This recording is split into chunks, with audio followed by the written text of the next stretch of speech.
The creature had no name in any language that mortals could speak, but the Varanthi Empire called it Kethvorin, which meant the one who eats stars in their ancient tongue. It stood 12 meters tall at the shoulder, covered in scales that seemed to drink in light and never give it back.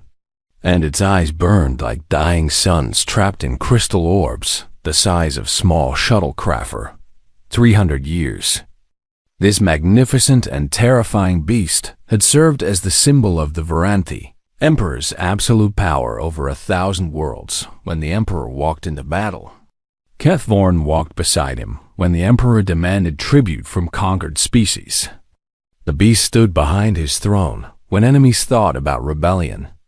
They remembered what the creature had done to the last fleet that challenged Imperial authority. It had torn open holes in the fabric of space itself and dragged those ships into dimensions where the laws of physics worked very differently.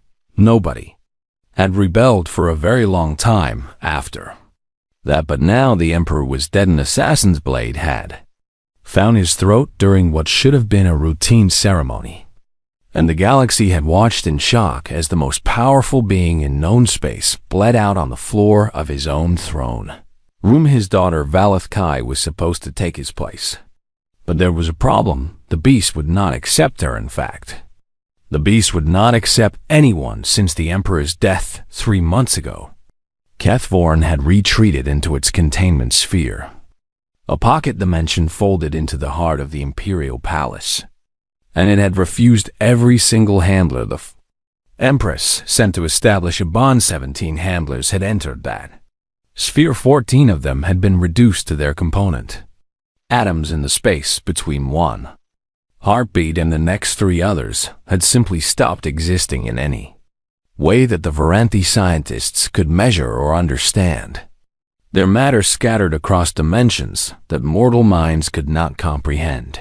The creature was not just angry, it was grieving, and in its grief, it had become more dangerous than ever before. Empress Valeth stood in the observation chamber, watching the feeds from inside the containment sphere, and her pale blue hands were clenched so tight that her knuckles had turned white. Without the beast's acceptance, her coronation could not proceed according to ancient law. Without the coronation, she was not truly empress without that title. The noble houses could challenge her claim to the throne, and they were already whispering. She could hear the rumors spreading through the palace like poison, carried by servants and advisors who thought she could not hear them. They said she was weak. They said the beast had rejected her because it could sense her unworthiness. They said that perhaps House Vareth or House Koshan should put forward their own candidates for the throne, candidates who might prove more acceptable to the creature that had served the Empire for 3 centuries. Vathi's jaw tightened as she watched Kethvorin pace within its artificial cosmos, tearing holes in reality with every step, its grief and rage manifesting as gravitational storms that would have crushed planets. "Bring me the human," she said. Her chief advisor, the elderly Varanthi named Tereth, who had served her father for 60 years, made a sound of pure disbelief. "Your Majesty, surely you cannot be serious." "I am always serious, Tereth. You should know that by now. But humans are." He paused, searching for a diplomatic way to phrase his objection. "They are a primitive species from a death world on the far edge of explored space. They have only been part of the galactic community for less than 50 years. They possess no psychic sensitivity whatsoever, and their understanding of the cosmic forces that Kethvorin embodies is essentially non-existent. And yet they survived their death world," Valeth said, her voice cold. "Many species survive death worlds, Your Majesty. That does not make them qualified to handle a creature that exists partially outside of normal spacetime." The Empress turned to face her advisor, and something in her eyes made him take a step backward. 17 handlers, Tereth.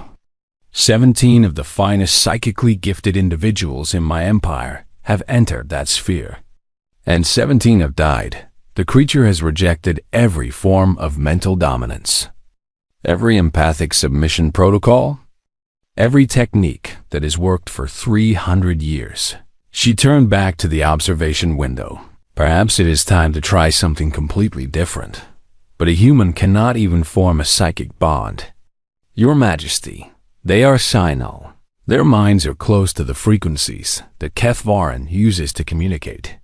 Then perhaps that is exactly what the beast needs. Valethkai said. A handler who cannot try to dominate it, because they lack the ability to even make the attempt. Terath opened his mouth to protest further, then closed it again. He had served the imperial family long enough to recognize when an argument was already lost. Which human would you have me summon? Your Majesty, the one called Marcus Cole. He is currently serving a sentence in the labor camps on Vara 7 for refusing to bow to a provincial governor. A criminal. Your Majesty, a man who looked at one of the most powerful officials in my empire and said no. Valethkai smiled, though there was no warmth in it. Either he is brave or he is stupid, and at this point, I am willing to try either. She waved her hand in dismissal. Bring him to me, and make sure he understands that his sentence will be commuted if he agrees to enter the sphere. And if he refuses, then his sentence will be carried out immediately. One way or another, Marcus Cole's time in the labor camps ends today. Terath bowed and left to carry out her orders alone in the observation chamber. Valethkai watched the beast that would determine her fate, and she wondered if she was making a brilliant strategic move or simply sending another soul to die for nothing. Either way, she would have her answer soon enough in the containment sphere. Kethvaran raised its massive head and let out a sound that was not quite a roar and not quite a scream. It was the sound of a creature that had lost the only being in the universe it had ever respected, and it was the sound of something that was very tired of being treated like a weapon to be controlled. If the Empress had been able to hear the thoughts behind that sound, she might have chosen differently, but she could not, and so the summons went out and on a frozen mining world 7 systems away. A human with tired eyes and scarred hands was about to receive an offer he could not refuse.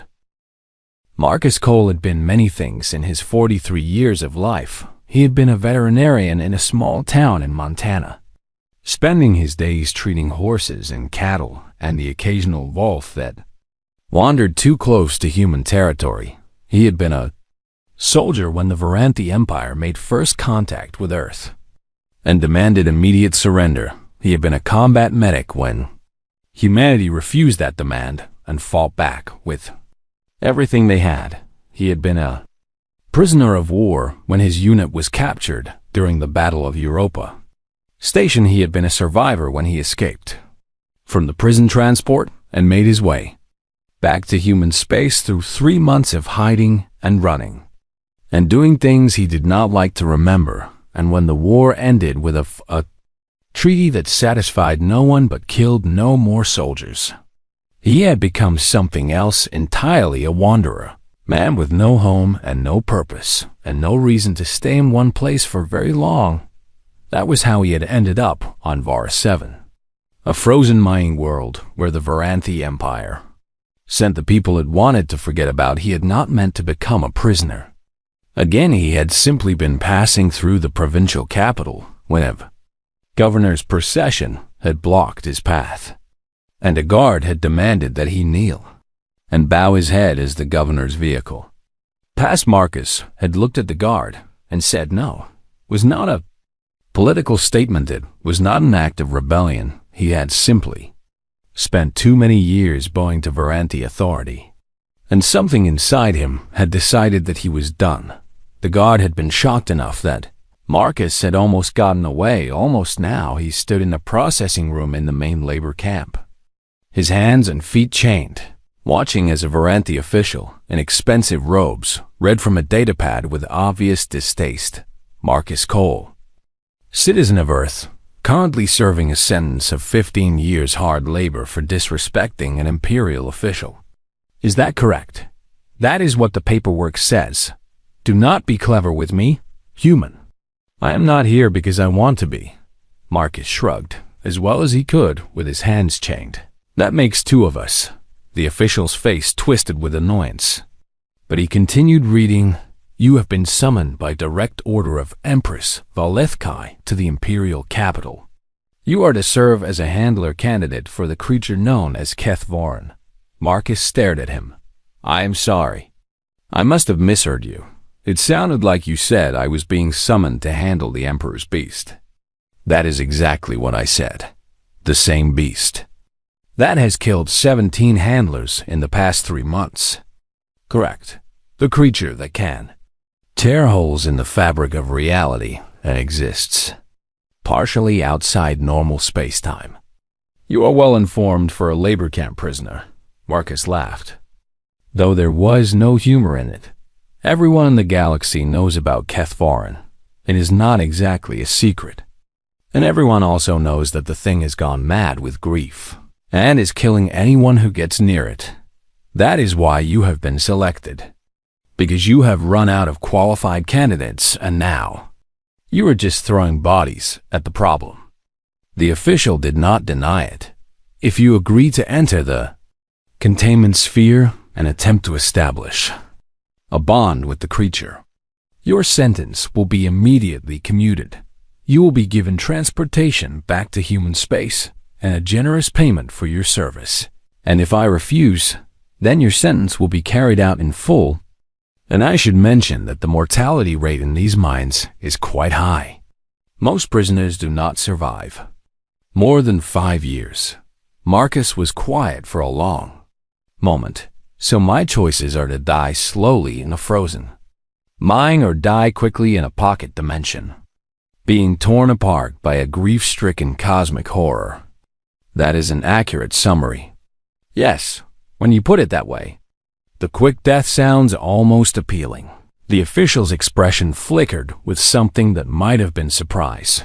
"You are agreeing then. I am agreeing to go to the capital and look at the situation. If I decide the beast is going to kill me, no matter what I do, I reserve the right to change my mind. That is not how Imperial summons work. Then tell the Empress she can find another human to sacrifice. I am sure there are plenty of us in labor camps across the Empire." The official was silent for a moment, consulting something on his datapad, then he nodded slowly. "Very well. The Empress has authorized me to grant reasonable requests. You may assess the situation before making your final decision. But I should warn you that once you enter the containment sphere, there will be no changing your mind. I understand. Do you, human? Do you really understand what you are agreeing to face?" Marcus met the official's eyes, and something in his gaze made the Varanthi look away first. "I have faced things that would make your creature look like a house pet," Marcus said quietly. "I have watched friends die in ways that the Varanthi Empire has never imagined. I have done things that I will never be able to forget, no matter how hard I try." He held up his chained hands. "So yes, I understand what I'm agreeing to face. The question is whether the Empress understands what she is summoning." The official had no answer to that. 3 days later, Marcus stood in the sterile white corridor outside the containment sphere in the heart of the Imperial Palace, reading a datapad that contained everything the Varanthi knew about Kethvorin. Was not much. The creature had been found 300 years ago in the radiation storm surrounding a neutron star, and nobody knew where it had originally come from. It communicated through a combination of telepathic projection and gravitational manipulation, and it had never shown any interest in anything except worthy challenges and the tribute of conquered worlds. The Emperor had been the only being it had ever accepted as something close to an equal, and now the Emperor was dead. The Varanthi escort assigned to guide Marcus to the sphere was not bothering to hide his contempt. "You understand that you are not expected to survive," he said, his pale blue skin flickering with colors that Marcus had learned to recognize as disdain. "The Empress merely wishes to demonstrate that all options have been exhausted before she considers alternative succession plans. Yeah, I figured that out. Marcus did not look up from the datapad. Says here you have been trying to establish psychic dominance. Telepathic commands, empathic submission protocols, all the standard handler techniques. The beast requires a handler strong, enough to impose their will upon its consciousness. Has anyone tried not doing that? The escort's facial tentacles curled in confusion. I do not understand your question, Marcus. Finally looked up from the datapod. His eyes were tired, but something sharp and dangerous moved behind them. Where I come from, we have animals that could kill a human in seconds: wolves, tigers, bears. Creatures that have been apex predators for millions of years before we came along. And you dominated them with your primitive technology. No, Marcus said. We learned to work with them. We earned their respect. We became partners instead of masters. He handed the datapad back to the escort. Your 17 handlers failed because they all tried to control something that cannot be controlled. Maybe it is time to try something different. The escort stared at him. You are suggesting that a Sinol human with no psychic ability whatsoever can succeed where the finest telepaths in the Empire have failed. I am suggesting that maybe psychic ability is not what the beast is looking for. Marcus turned to face the massive doors that led to the containment sphere. Opened the door. The escort hesitated. You are certain? No, Marcus said honestly. But I have been certain about very few things in my life, and most of those turned out to be wrong. So I might as well try being uncertain for a change. The doors began to open, and Marcus Cole, Death World survivor and veteran of 100 battles, walked forward to meet the creature that had terrified the galaxy for 300 years. The containment sphere was not what Marcus had expected. He had imagined a cage. Perhaps something with energy barriers and suppression fields and all the technology that advanced civilizations used to contain dangerous things instead. He stepped through the doors and found himself standing at the edge of infinity. The sphere was a pocket dimension, a fold in space-time that existed both inside the palace and somehow outside the normal universe entirely. And the creature called Kethvorin had shaped it into something that resembled the place where it had been. Born swirling clouds of exotic matter drifted past in colors that human eyes were not designed to see. And gravitational eddies pulled at Marcus from multiple directions at once, threatening to tear him apart if he stepped in the wrong place. Lightning that was not really lightning crackled between formations of crystallized space-time. And in the distance, or what passed for distance in this place, Marcus could see the ghost of a neutron star spinning impossibly fast, and at the center of it all, the beast Kethvorin was larger than the reports had suggested. Or perhaps it was simply that the reports could not capture what it actually felt like to stand in the presence of something so ancient and so powerful. Its scales rippled with darkness, drinking in the light from the artificial cosmos around it, and its eyes blazed with the fire of dying suns. It turned those eyes toward Marcus, and Marcus felt the pressure immediately. It was not in his thoughts, because he had none of the psychic sensitivity that would allow the creature to reach his mind directly. Instead, it was in his bones, in his blood, in the ancient part of his brain that remembered what it meant to be prey on a world full of things that wanted to eat him. Every instinct he had was screaming at him to run, to hide, to get away from this thing that could unmake him with a thought. But Marcus had spent a lifetime learning to ignore his instincts when they were not helpful. So instead of running, he sat down. He lowered himself to the surface beneath his feet, which felt like rock but looked like frozen starlight. And he crossed his legs and rested his hands on his knees, and he looked up at the beast that had killed 17 handlers without effort. The creature's fury faltered, just slightly, just enough that Marcus noticed every handler who had entered this sphere before him had done the same thing. They had projected dominance. They had radiated power and worthiness. They had tried to prove themselves superior enough to be worthy of forming a bond with a cosmic horror. Marcus did none of that. He simply sat, and he waited. The beast circled him, its massive form moving through the artificial cosmos like a shark through water. And Marcus could feel its confusion, radiating outward in waves of gravitational distortion. This was not how handlers behaved. This was not how prey behaved. Either. This was something new finally. After what might have been minutes or might have been hours in this place, where time did not work properly, the creature stopped directly in front of Marcus and lowered its enormous head until one of its sun-burning eyes was only meters away from the tiny human sitting on the ground. "So," Marcus said, his voice conversational, as if he was talking to one of the horses he used to treat back in Montana. "Who is the leader?" The beast's confusion deepened, and it manifested as a localized gravity storm that should have reduced Marcus to a thin paste on the crystallized surface. Felt his bones creak. He felt his vision blur. He felt blood vessels burst in his eyes and his nose start to bleed. But he remained seated, and he kept talking. "I am not trying to be your master," he continued, forcing the words out through the pressure that was trying to crush him.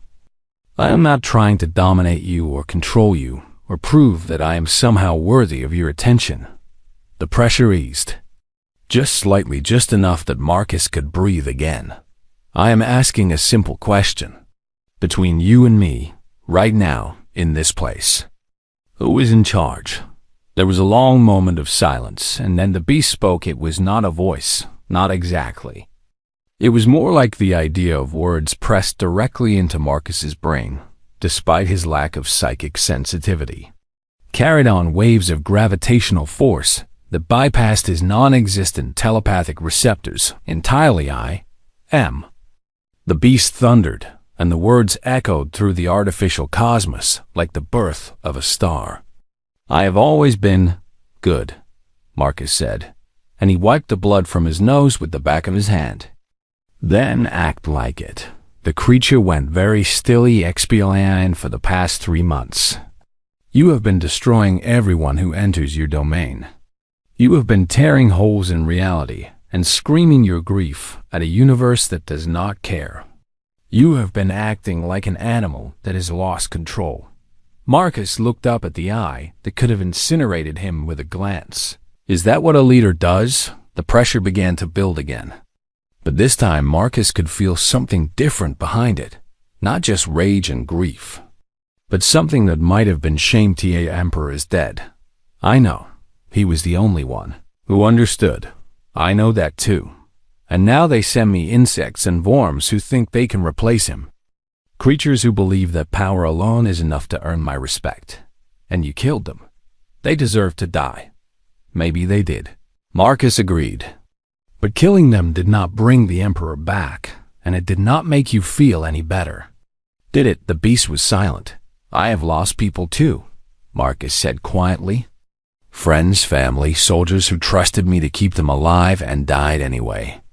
And I know what it feels like to want to destroy everything around you because the universe took something you loved and you cannot get it back."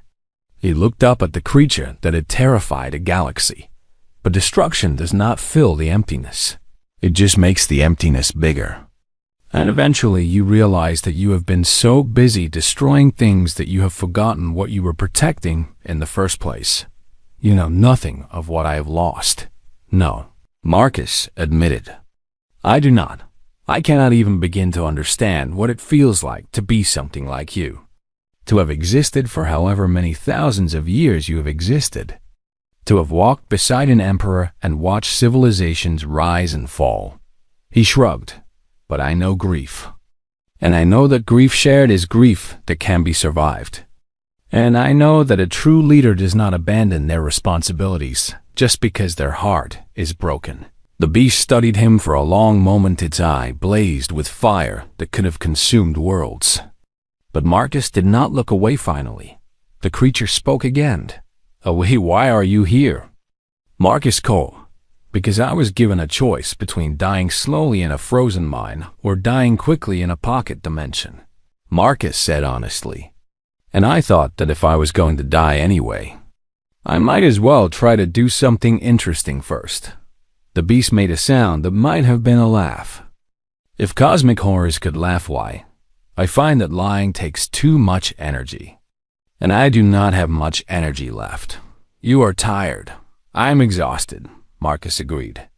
I have been exhausted for years, maybe decades. I have been running from things I cannot escape and fighting battles I cannot win. And the truth is that when I walked through those doors, I was not entirely sure I wanted to survive. He met the beast's gaze again. But you asked me who the leader was, and you said it was you. So here is the thing about being a leader. Tell me, a leader does not get to give up. A leader does not get to surrender to grief or despair or exhaustion. A leader has responsibilities that do not go away just because they are tired.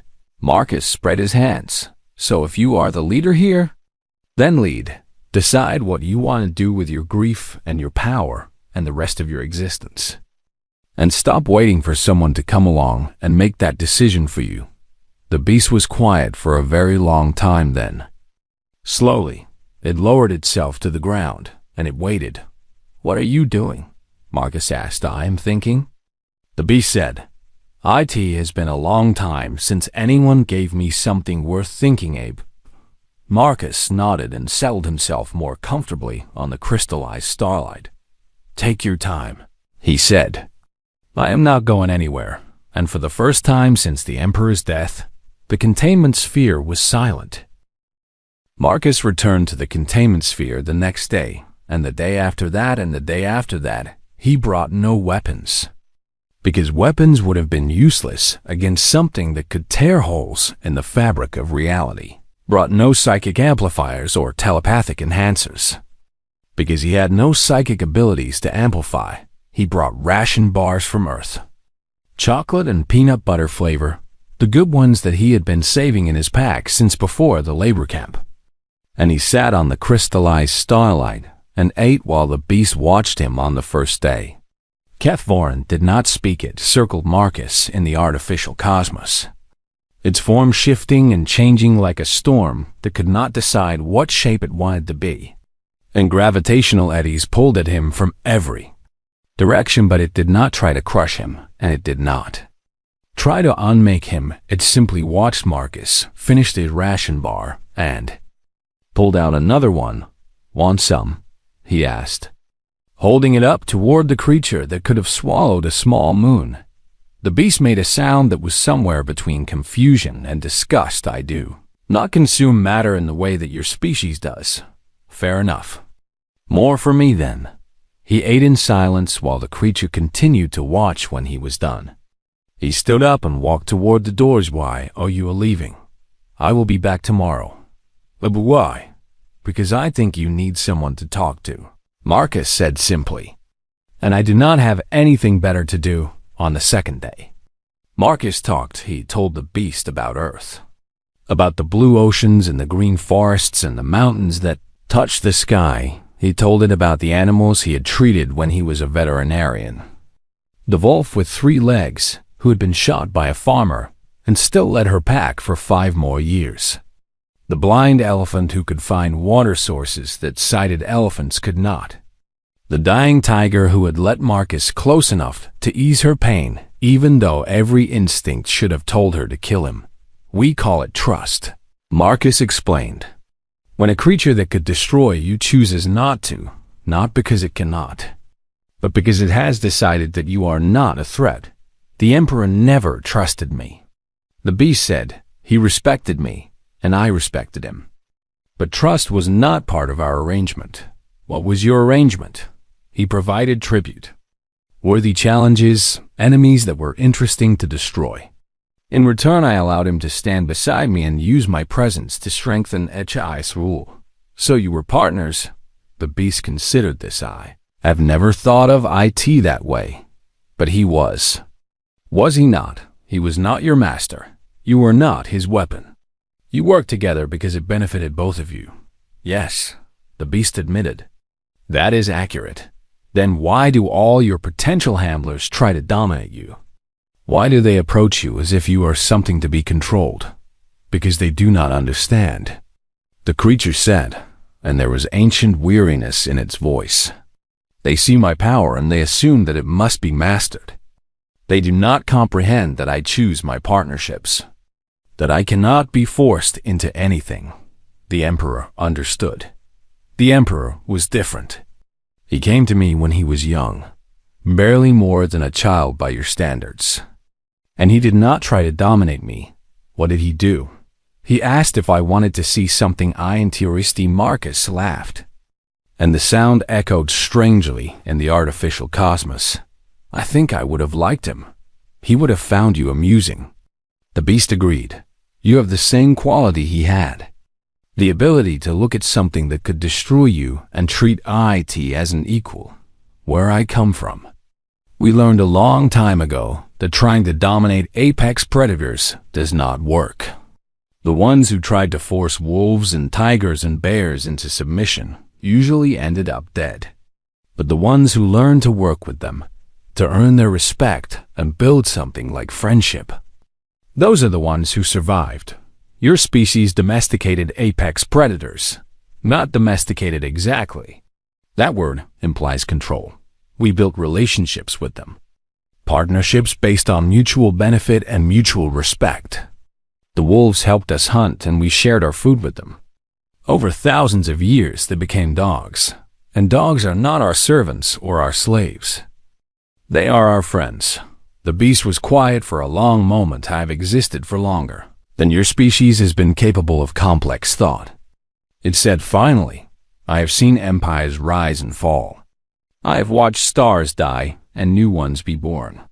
And in all that time, I have never met a species that approached predators the way yours does.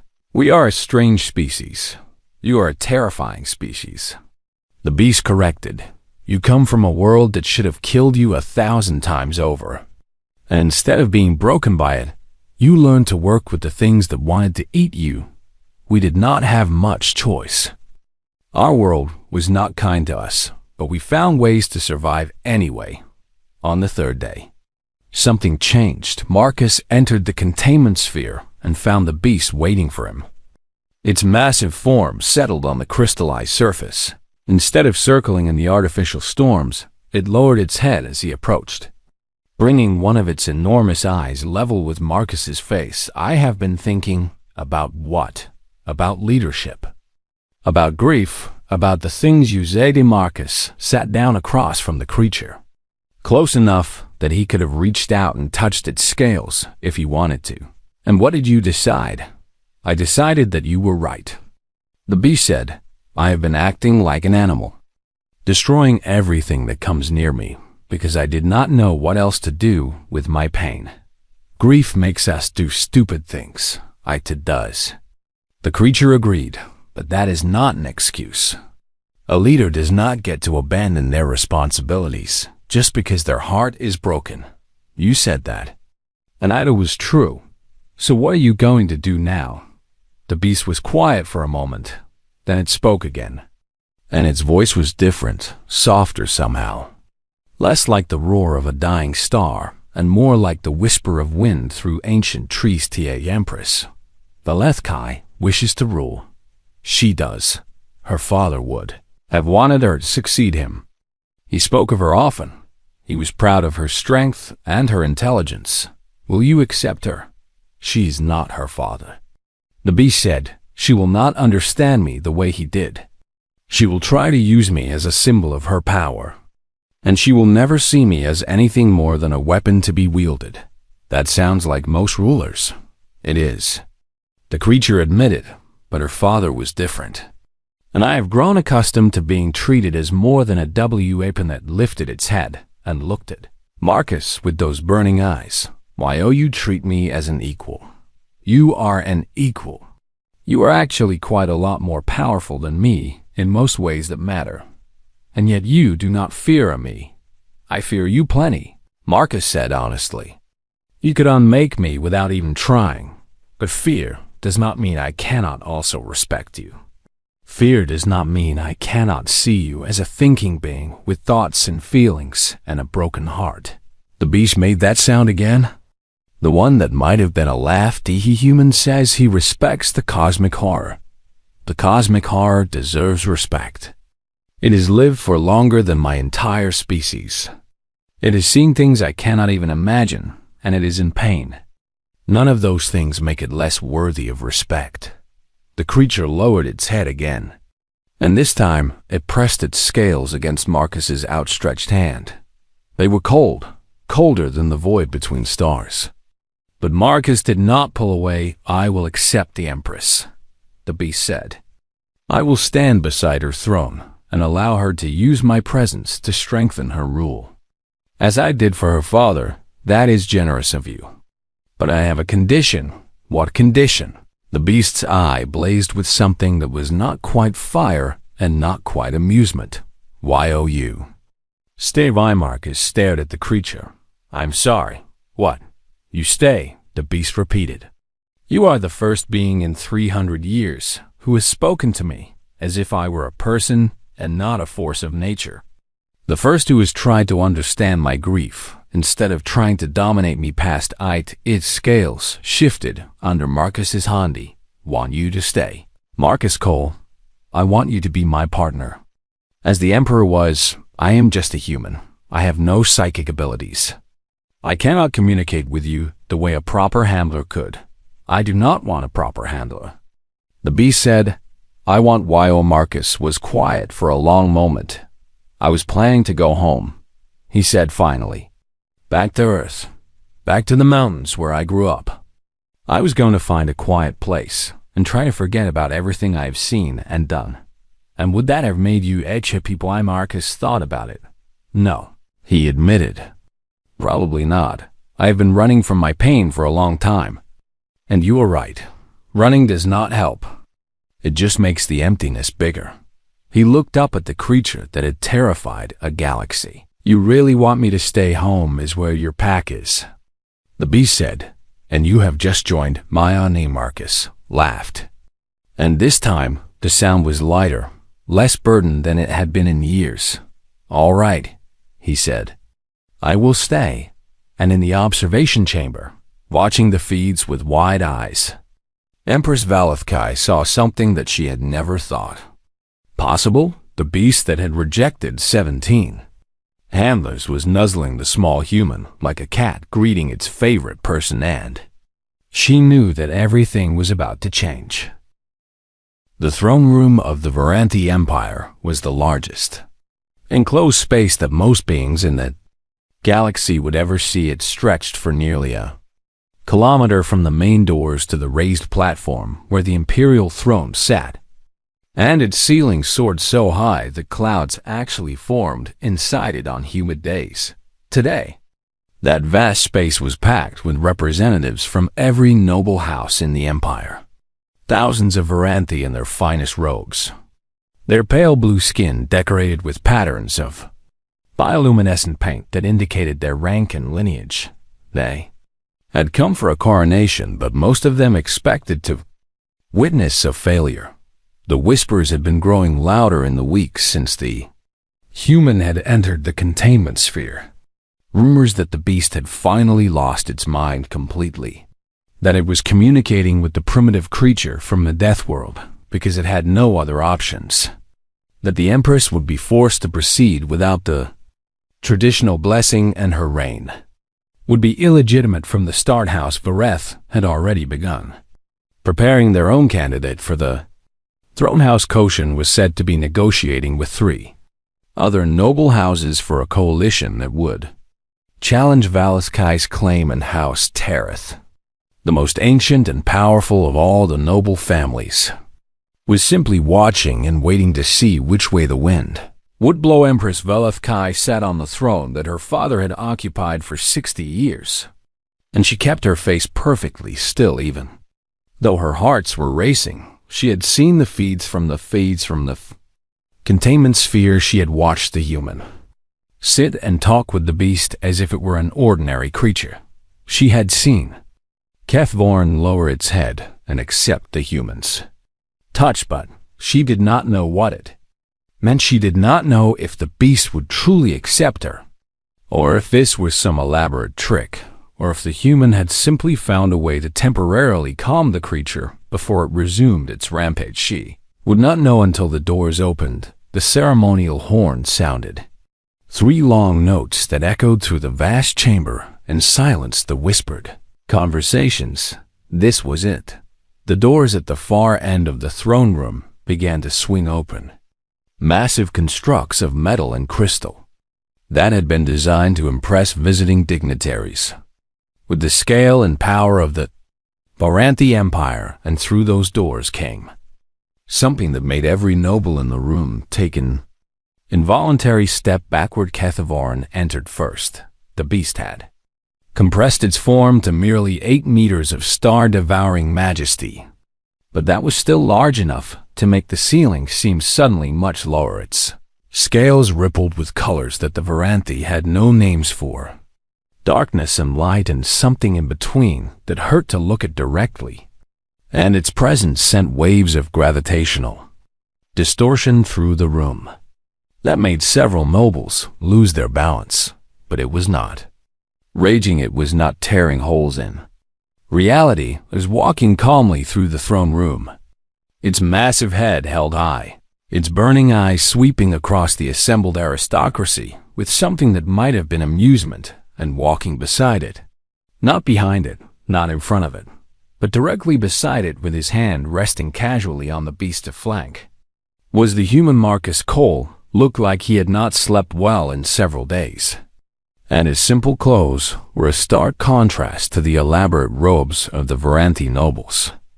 But he walked without fear, without hesitation, without any sign that he was in the presence of something that could destroy him with a thought. The nobles parted before them like water before the prow of a shiphouse. Varath's candidate, a young Varanthi named Kareth, who had been practicing his own claim to the throne, took one look at the beast, and they, human walking together, and quietly stepped behind his family's patriarch house.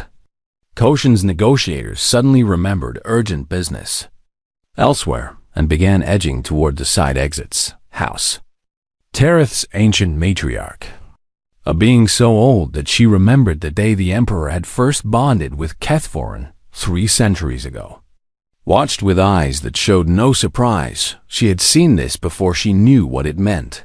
Beast and the human reached the base of the platform where the throne sat, and they stopped. Empress Valath Kai rose from her seat and descended the steps to stand before the creature that would determine her fate. She was trying very hard not to show fear. She was mostly succeeding.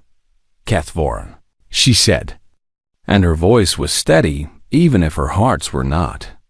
I stand before you as the daughter of Emperor Telithvos. May his memory be eternal. And I ask for your blessing to take his place on the throne of the Varanthi Empire. The beast studied her with those burning eyes. The entire throne room was silent.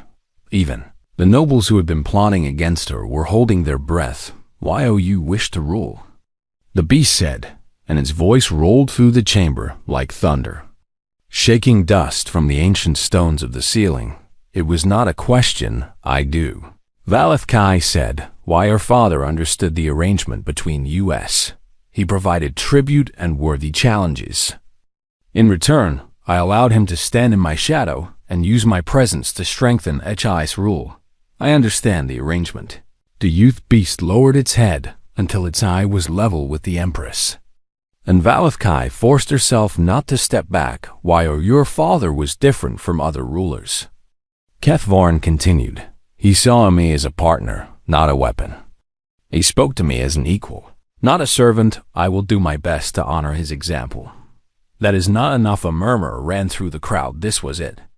They thought this was the rejection they had been expecting, but the beast was not finished. Teheman has taught me something, Kethvorin said, and there was something in its voice that the Varanthi had never heard before. Something that might have been warmth. There are species in this galaxy who mastered their worlds not through psychic dominance, but through partnership. They tame predators not by breaking them, but by earning their LOYLY. The beast turned its head to look at Marcus, who shrugged. "Do not look at me. This is your show." "It is," the creature agreed. And then it turned back to the Empress. "I will accept you, Galactic. I will stand beside your throne as I stood beside your father's. And I will allow you to use my presence to strengthen your RUL Empress." Let out a breath she had not realized she was holding. "Thank you, Kethvorin, but I have a CONDIO enough. Of course there was a condition. Name it." The beast's eye blazed with that strange warmth. Again, Turth, you human Stasvalfkai blinked. She looked at Marcus, who was examining the ceiling as if it was the most interesting thing he had ever seen. The human Marcus Cole. The beast confirmed, "He's my partner now, as your father was. He will remain in the palace, and he will have access to my sphere. And you will treat him with the respect due to someone who walks beside him." The Empress was quiet for a moment, then slowly a smile spread across her face. "I accept your condition, Kethvorin. The human will stay." Marcus finally looked down from the ceiling. "I was kind of hoping to negotiate my own terms. Home is where your pack is," the beast said, "and you have just joined mine. Your terms are irrelevant, fantastic, conscripted by a cosmic horror. My career has really taken an interesting turn." The beast made that sound again. The one that might have been a laugh, and then it did something that no one in the throne room had ever seen before. It nuzzled the human, the great beast that had terrified the galaxy for 300 years, that had destroyed fleets and torn holes in reality and driven 17 handlers to their deaths. Lowered its massive head and pressed its scales against Marcus Cole's shoulder like a cat greeting its favored person. The silence in the throne room was absolute. House Tarith's matriarch was the first to move. She walked forward through the stunned crowd, her ancient body supported by 2 younger family members, and she stopped in front of the human and the beast. "I remember the day the Emperor first bonded with Kethvorin," she said, her voice cracking with age, but still carrying through the chamber. "I was young then, barely more than a child, and I watched as a Varanthi prince walked into the containment sphere and came out with a cosmic horror walking beside him." She looked at Marcus with eyes that had seen centuries pass. "I never thought I would see something like that again." "Neither did I," Marcus admitted. "I was just trying not to die. And yet here you are, the first human to bond with the Emperor's beast. The first being of any species to earn its respect since our Emperor was young." She turned to the assembled nobles. "You have all seen what I have seen," she called out, a voice suddenly strong. "The beast has chosen. And it has chosen not just the Empress, but the human who walks beside it." She looked at House Vurath, at House Koshin, at all the families who had been plotting and scheming. "Does anyone wish to challenge this?" No one moved, no one spoke, no one was stupid enough to challenge a coronation that had been blessed not just by the beast, but by something even more remarkable. The sight of that beast, that ancient and terrible creature, showing affection to a small human who had earned its trust through nothing more than patience and kindness and the wisdom of a species that had learned to walk beside monsters. Empress Valethkai ascended the steps to her throne. She turned to face her empire, and beside her, Kethvorin settled its massive form on the platform, its burning eyes watching the assembled nobles with something that might have been warning and might have been protection. And beside the beast, sitting on the steps as if this was all perfectly normal, was Marcus Cole, a Deathworld survivor and veteran of 100 battles, who had tamed a cosmic horror with nothing more than chocolate and conversation and the simple question that then